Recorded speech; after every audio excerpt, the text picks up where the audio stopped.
पिछली बार world bipolar day के दिन हमने बाइपोलर डिसऑर्डर के बारे में बात की थी।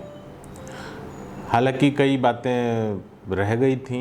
बाइपोलर डिसऑर्डर एक कॉम्प्लिकेटेड डिसऑर्डर है, एक सीरियस मेंटल इलनेस है और इसके बारे में हमें ज़्यादा से ज़्यादा जानकारी, ज़्यादा से ज़्यादा इन्फॉर्मेशन की ज़रूरत है।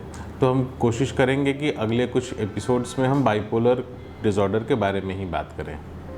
नमस्कार, मेरा नाम डॉक्टर निशांत विभास है। मैं कंसल्टेंट न्यूरोसाइकेट्रिस्ट हूँ रांची में, और आज फिर से हम लोग बाइपोलर डिसऑर्डर के बारे में बात करेंगे। जैसा हमने पिछले एपिसोड में जाना, बाइपोलर डिसऑर्डर एक एपिसोडिक इलनेस है। एपिसोडिक इलनेस का मतलब है ये कुछ दिनों के लिए परेशानी आती है, फिर चली जाती है, फिर बीच में मरीज बिल्कुल ठीक हो जाते हैं,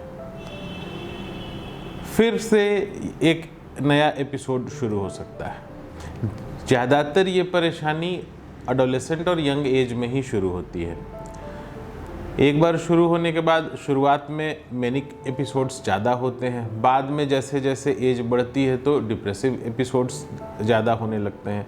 पिछली बार हमने बताया था कि बाइपोलर का मतलब ही है दो पोल्स, यानी मेनिया और डिप्रेशन। मेनिया जिसमें आदमी की एक्टिविटी बढ़ जाती है, ब्रेन की एक्टिविटी बढ़ जाती है, एनर्जी बढ़ जाती है, बोलना बढ़ जाता है, नींद की कमी हो जाती है, बड़ी बड़ी बातें, बड़े बड़े प्लान्स दिमाग में आते हैं, उसे हम मेनिया कहते हैं और इस एपिसोड को मैनिक एपिसोड कहते हैं। दूसरा पोल होता है डिप्रेशन का, जिसमें शरीर में एनर्जी कम हो जाती है, लोगों से मिलने जुलने की इच्छा कम हो जाती है, उदासी, निराशा, ये चीज़ें चली आती हैं, नींद की कमी यहाँ भी हो सकती है। ये डिप्रेशन का पोल होता है। इन्हीं दो पोलों के बीच में बाइपोलर डिसऑर्डर चलता रहता है। आज हम बाइपोलर डिप्रेशन के बारे में बात करेंगे। बाइपोलर डिप्रेशन अन्य तरह के डिप्रेशन से कई बार अलग हो सकता है, और कई बार बाइपोलर डिप्रेशन अननोटिस्ड रह जाता है। होता क्या है कि जिन मरीजों को बाइपोलर डिसऑर्डर होता है उसमें घर के लोग तभी परेशान होते हैं जब मैनिक फेज आता है, यानी जब मरीज़ ज़्यादा अग्रेसिव होता है, ज़्यादा रेस्टलेस होता है, उसकी एक्टिविटी बहुत बढ़ जाती है, कई बार वायलेंट हो जाता है, तो घर के लोग ज़्यादा परेशान होते हैं और तुरंत साइकियाट्रिस्ट के पास जाते हैं। इसके उल्टे जब डिप्रेसिव फेज आता है तो पेशेंट निराश, उदास, सुस्त हो जाता है, लेकिन तब किसी और को फैमिली में कोई परेशानी नहीं होती है, तो डिप्रेसिव एपिसोड अननोटिस्ड रह जाता है। लेकिन इसके कई गंभीर दुष्परिणाम हो सकते हैं। बाइपोलर डिसऑर्डर में, बाइपोलर डिप्रेशन में सुसाइड की संभावना ज़्यादा होती है।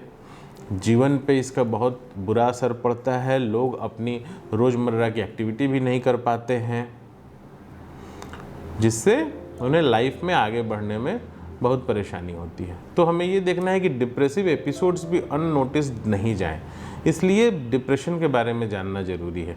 डिप्रेशन के बारे में हम सब जानते हैं कि डिप्रेशन एक ऐसा मेंटल स्टेट है जिसमें एनर्जी की कमी हो जाती है, खुशी की कमी हो जाती है, निराशा मन को घेर लेती है, फ्यूचर के बारे में, अपने बारे में निराशा के भाव आते हैं, नींद की कमी, भूख की कमी, ऐसी समस्याएं शुरू हो जाती हैं।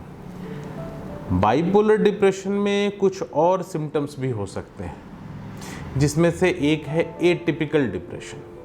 एटिपिकल डिप्रेशन, बाइपोलर डिप्रेशन में एटिपिकल फीचर्स हो सकते हैं। एटिपिकल फीचर्स का मतलब ये होता है कि ऐसे फीचर्स जो यूजुअली डिप्रेशन में नहीं पाए जाते हैं, जैसे जिनमें से नंबर 1 है मूड की रिएक्टिविटी। डिप्रेशन में जनरली मूड रिएक्टिव नहीं होता है, हैप्पीनेस की फीलिंग नहीं होती है, बहुत सारी चीज़ों पर मूड हैप्पी नहीं होता है, या मूड की रिएक्टिविटी कम हो जाती है। लेकिन बाइपोलर डिप्रेशन में जब एटिपिकल डिप्रेशन होता है तो एटिपिकल डिप्रेशन में मूड की रिएक्टिविटी बनी रहती है। वो रिएक्टिव होता है, चिड़चिड़ा हो सकता है, खुश हो सकता है, दुखी हो सकता है, लेकिन रिएक्टिविटी बनी रहती है। तो एक हो गया मूड रिएक्टिविटी। दूसरी चीज़ जो होती है वो होती है बायोलॉजिकल फंक्शंस उल्टे हो जाते हैं। डिप्रेशन में हम जानते हैं कि नींद की कमी हो जाती है, लेकिन एटिपिकल डिप्रेशन में नींद बढ़ जाती है, लोग ज़्यादा सोने लगते हैं, हाइपरसोम्निया जिसे हम कहते हैं, लोग ज़्यादा सोने लगते हैं, ज़्यादा खाने लगते हैं डिप्रेशन में, जबकि भूख कम हो जाती है। लेकिन एटिपिकल डिप्रेशन में हाइपरफेजिया हो सकता है, लोग ज़्यादा खाने लगते हैं, ज़्यादा सोने लगते हैं, ये सिम्टम्स हो सकते हैं। सेक्सुअल एक्टिविटी भी ज़्यादा हो सकती है डिप्रेशन होते हुए भी। इसके अलावे जो एक सिम्टम होता है उसे हम कहते हैं रिजेक्शन हाइपर सेंसिटिविटी। अब ये रिजेक्शन हाइपर सेंसिटिविटी क्या होता है, ये हम अगले एपिसोड में बात करेंगे। और भी बहुत सारे फीचर्स हैं डिप्रेशन के जिनके बारे में हम अगले एपिसोड में बात करेंगे। Thank you.